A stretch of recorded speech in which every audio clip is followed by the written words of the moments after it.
What if the universe wasn't just described by physics, but by scripture? It's a pretty big question. Today, we're exploring a really radical model that reads the Quran not just as a holy book, but as a literal cosmic blueprint, a complete map of all existence, encoded in ancient text. So that leads us to the core question of this whole explainer. Could an ancient text actually describe the physics of creation, the very structure of time? The model we're about to unpack says yes. It proposes this stunning reality where everything, every law of physics, every story, every single soul's journey is all part of one repeating, divinely coded pattern. Let's see how it's supposed to fit together. All right, so here's our roadmap. We've got 5 key stops. First, we'll look at the blueprint itself, this idea of a universe built on patterns. Then, we're going to decode the physics that are apparently hidden in the scripture. After that, get ready to completely rethink time as a continuous loop. Then, we'll zoom in on where we fit into this whole cosmic drama, and finally, see how it all comes together in one ultimate return. So, let's start at the beginning, with the foundation. The central claim here is that our universe is anything but random. Nope, it's a perfectly structured system, and the clues, the signs of that divine architecture, are absolutely everywhere, just waiting for us to connect the dots. This one verse is really the cornerstone for the whole model. And think about what it's claiming, that the exact same divine signature can be found way out in the vastness of space and in the most intimate corners of our own minds. It's a unified truth, a pattern you can see everywhere if you know how to look. And this leads to a core concept they call the Tawheed of time. So what does that mean? Well, think of it like this. It's not just about God's oneness in some abstract way. It's about the oneness of all of creation. It suggests that time, space, and every single event aren't separate things, but are all woven together into a single, seamless cosmic fabric. So, you might wonder, before the Big Bang, before matter and energy, what was there? This model points to a fascinating verse, suggesting the foundation of everything is divine mercy, which is symbolized as water. Now, we're not talking about literal H2O, but a kind of primordial canvas upon which the entire blueprint of creation is about to be drawn. Okay, so if mercy is the canvas, how does the universe actually get painted? This is where things get really interesting, because this is where we get into the physics. The model makes a pretty bold move here, mapping the symbolic language of the Quran directly onto the forces and processes that describe our universe's origin. You're going to want to pay close attention to this table because it's basically the Rosetta Stone for this entire model. It's the codebook. So clay isn't just dirt, it represents matter. Smoke isn't just smoke, it's that primordial cosmic plasma. And most importantly, you have fire and light. These represent 2 fundamental forces. Light is order, structure, coherence. And fire's entropy, that constant pull towards chaos and disorder. These 2 are in a constant cosmic tug-of-war. So, how does this code describe creation? Well, it lays out a 3-stage process that looks a whole lot like modern cosmology. It all kicks off with fire, a hot, dense plasma state, kind of like the Big Bang. This then cools down into water, that primordial medium where structure can finally start to form. And then light breaks through as energy condenses into matter, or clay, and the universe becomes transparent. See the pattern? Fire to water to light. And this isn't just some creative analogy they're pulling out of thin air.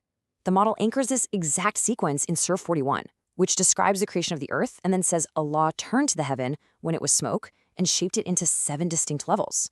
The physics seems to map right onto the scripture. Now, here's where it gets really wild. This creation process isn't a one-and-done event. It actually brings us to the most mind-bending idea in this model. To understand time here, you have to completely forget about a straight line. Instead, picture a Mobius strip. You know, that twisted loop that only has one side, where there's no real beginning and no real end. So that fire to water to light sequence we just talked about, the condensing of energy into matter or earth, that's just the first half of the loop. So what happens on the other side? Well, the scripture says Allah then turned to the heaven when it was smoke. This is the second half, taking that cosmic plasma, that smoke, and separating it, structuring it into 7 heavens. Condensation on one side, structuring on the other. It's all one continuous motion. And this verse just illustrates the concept perfectly. The Arabic word here for wraps actually describes a continuous coiling motion, kind of like wrapping a turban. It's a perfect picture of this seamless, cyclical reality, where the end of one phase is literally the beginning of the next. And if this whole cosmic code has a secret key, it's this number, 7. According to this model, 7 isn't just some random number. It's the fundamental rhythm of creation itself, the beat the universe marches to. Once you have this key, you start seeing this pattern pop up everywhere. The Quran talks about 7 heavens. Mystical traditions map out 7 stages of the soul's journey. The pilgrimage to Mecca, it involves 7 circuits. And here's the kicker. Even modern physics has this rhythm. We talk about 7 layers in our atmosphere, 7 electron shells that dictate all of chemistry.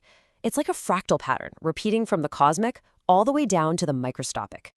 So we've got this grand, looping, patterned universe. But where do we fit into all of this?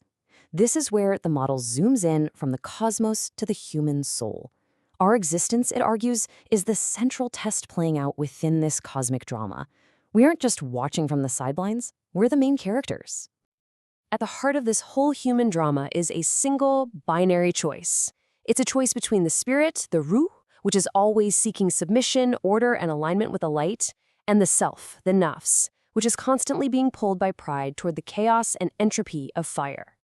And the story of Ibrahim, or Abraham, is held up as the ultimate blueprint for this journey. His trials weren't just things that happened to him. They were archetypal stages of purification. First, he submitted when thrown into the fire. Then, he detached from his worldly identity, from his tribe and land. And finally, he was willing to sacrifice the thing most precious to him, completely annihilating his own will for the sake of divine truth. And of course, every choice, every test, has a consequence. This final part of the model shows us where those 2 paths, the path of light and the path of fire, ultimately lead.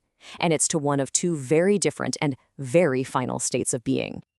And this is where the model makes its last, really stunning connection to physics. Heaven and hell aren't just places, they are actual physical states. Heaven is described as a singularity of pure light, a state of perfect order with 0 entropy. And hell, it's a singularity of maximum entropy, a state of pure chaos and collapse, the ultimate destination of that primordial fire. This all leads to the final sorting, which the Quran talks about as the companions of the right hand and the left hand. In this model's logic, the right hand are those who chose alignment with mercy and submission, with water and clay, and they returned to a state of peace. The left hand are those who chose pride and chaos, who aligned themselves with fire, and are ultimately consumed by that very entropy. And just like that, the loop completes. The model brings us to this vision of a universe with this profound, almost holographic unity.